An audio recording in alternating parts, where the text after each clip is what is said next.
আমরা সকল ধরনের গণহত্যার বিচার চেয়েছি। আপনারা দেখেছেন যখন জুলাই গণঅভ্যুত্থান হয়, গণঅভ্যুত্থানের 4 তারিখ রাতেও আমরা বলেছি যে এই গণঅভ্যুত্থানের পর সকল গণহত্যার বিচার বাংলাদেশে হবে।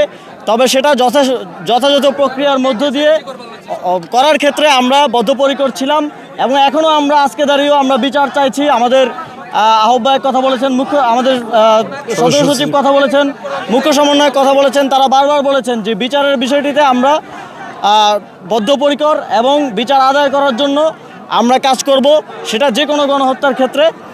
এবং আপনারা দেখেছেন যে বাংলাদেশের ইতিহাসে যখনই অনেকেই সরকার গঠন করেছে, অনেকেই অনেক মহাপরাক্রমশালী ছিল, অনেক শক্তিশালী ছিল, কিন্তু তারা যখনই জনরায়ের বিরুদ্ধে গিয়েছে, গণরায়ের বিরুদ্ধে অবস্থান নিয়েছে, তারা কিন্তু ইতিহাসের পাতা থেকে হারিয়ে গেছে।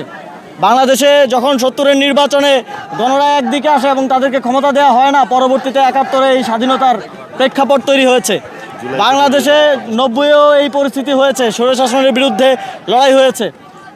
17 বছরের নিষ্পেষণের পর মানুষ যখন তাদের কথা বলতে পারছিল না, জনগণের রায়ের বিরুদ্ধে যখন বারবার সরকার গঠন করে ফ্যাসিবাদী শাসন কায়েম করা হয়েছে, তাদেরকে কিন্তু পদদলিত করা হয়েছে এদেশে গণঅভ্যুত্থানের মধ্য দিয়ে।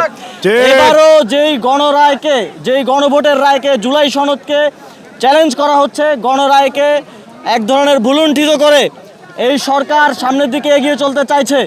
বাংলাদেশের মানুষ কিন্তু তাদেরকেও এই ইতিহাসের ধারাবাহিকতা রক্ষা করে ভুলুণ্ঠিত করতে দ্বিধা করবে না।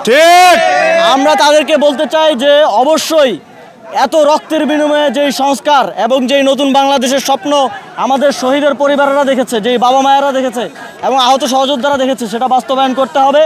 এবং এই জনরায় বাস্তবায়ন না করলে বাংলাদেশের যেই 70% জনগণ গণভোটে হ্যাঁ ভোটের পক্ষে ভোট দিয়েছে, তারা কিন্তু রাস্তায় নামতেও দ্বিতীয়বার ভাববে না। সুতরাং আপনারা জনগণের পক্ষে আসুন, যাতে আমরা সবাই মিলে একসাথে সুন্দর বাংলাদেশ গড়তে পারি। যদি জনগণের বিপক্ষে যান, তাহলে আমাদেরকে জনগণকে নিয়ে স্বাধীনতা রক্ষার জন্যই আবার মাঠে নামতে হতে পারে।